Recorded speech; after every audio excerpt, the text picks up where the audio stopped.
Hi everyone, I'm finally back with the second part of Configuring SRLinux Nodes blog post. As you may know, I'm posting those in networkcloudandeverything.com. So far, we got 3 blog posts, starting from building your own data center with Container Lab, and then we've configured the data center fabric in part 1. Now we're going to configure the EVPN overlay services in part 2. Let's just jump into the topology.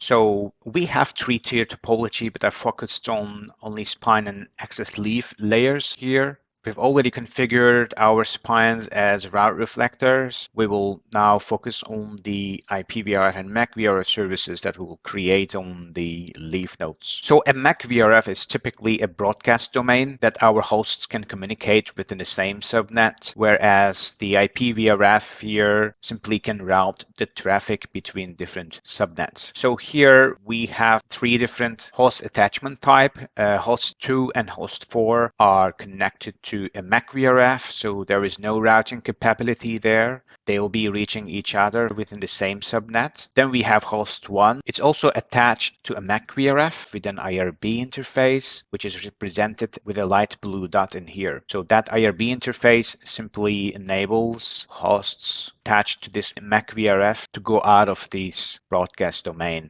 and then it will be routed within the MAC-VRF. So this IRB simply will be a default gateway for the hosts in MAC-VRF1. But we can also connect hosts directly to an IPVRF, and that's what we will do in Leaf 3.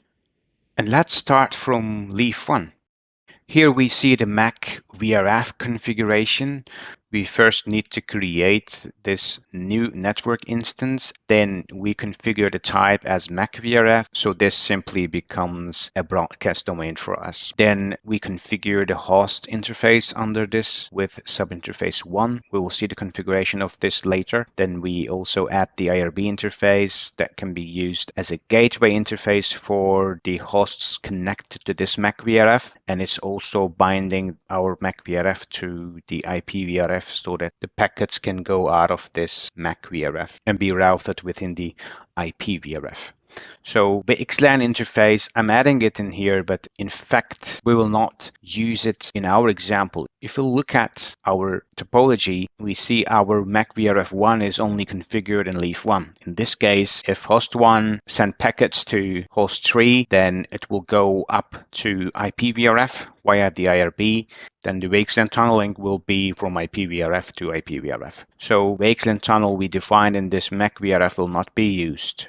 But if we would create this MAC-VRF1 in another leaf, then we need to use the VXLAN tunnel in the MAC-VRF1. So simply, if it is between 2 hosts connected to the same MAC-VRF, then it would use the VXLAN tunnel in the MAC-VRF. If it needs to be routed between the subnets, then it would use the VXLAN tunnel in IPVRF.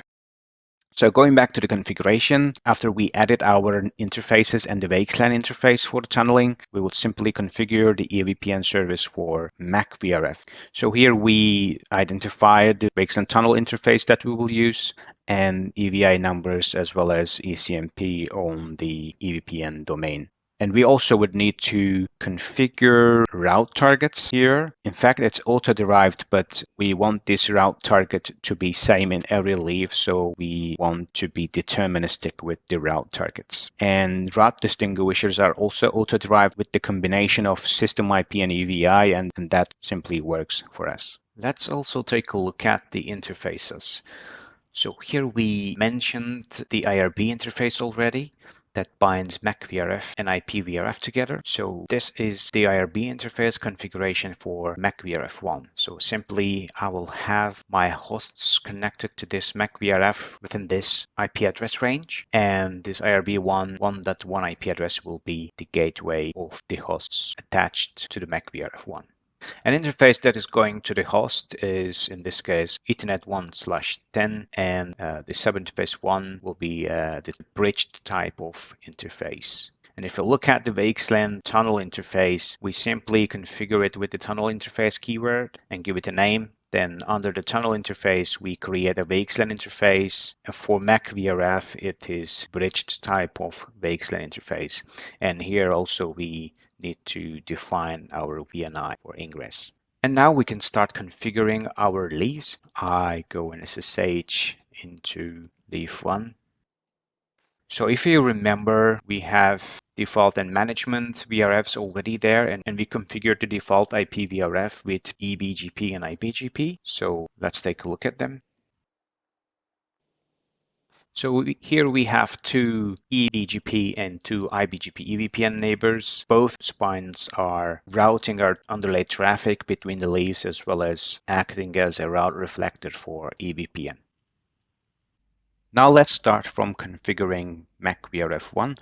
I'll first go into the candidate mode, and then we'll simply copy the configuration from the blog post and paste it in here. So configuring the MacVRF1.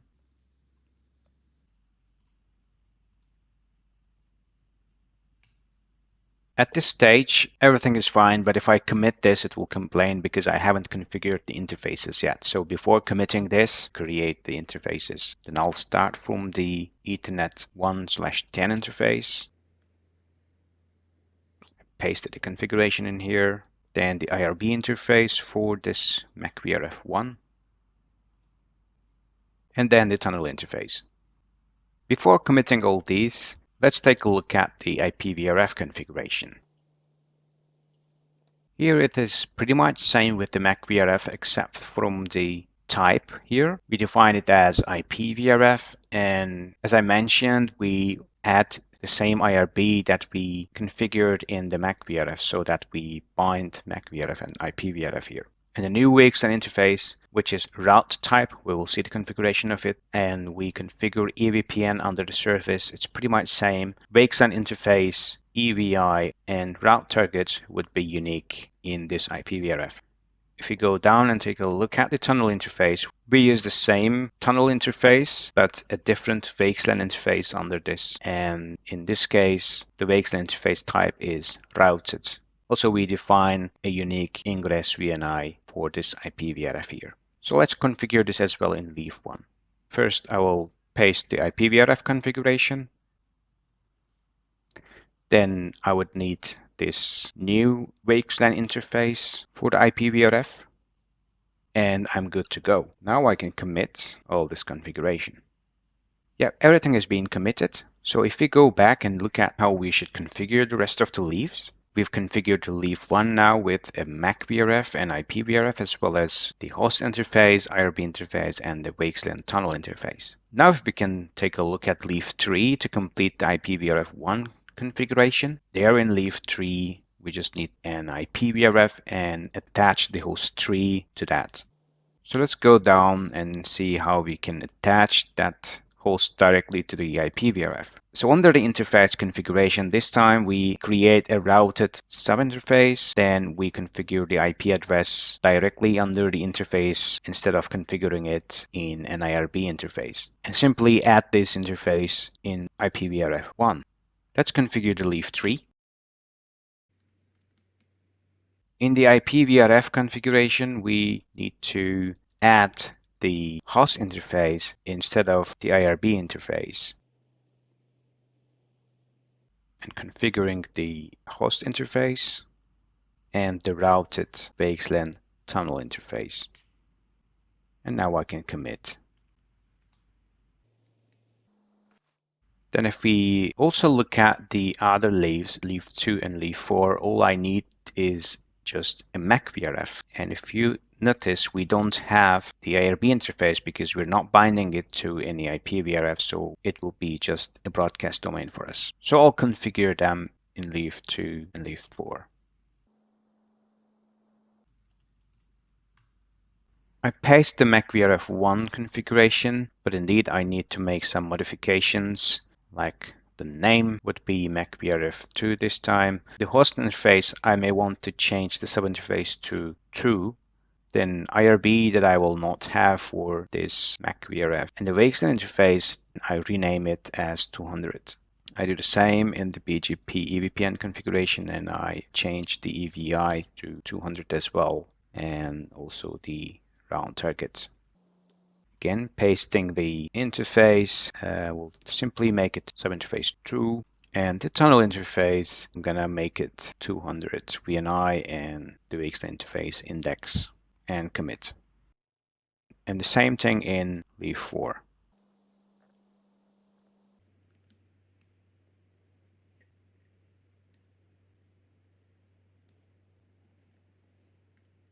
Now I'm done with the leaf configurations and we can go and configure our hosts.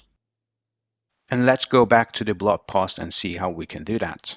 First thing is to connect to the hosts via either docker exec or SSH, and then we configure the IP addresses. So if you remember, I've used this IP prefix for the IRB address in leaf 1, and that will be the gateway of this host 1, and .3 for the interface that I attached host 3. So for host 2 and host 4, they were in the same broadcast domain, so they will be reaching each other from the same subnet. So I start from H1, I copy the configuration and connect to the host 1.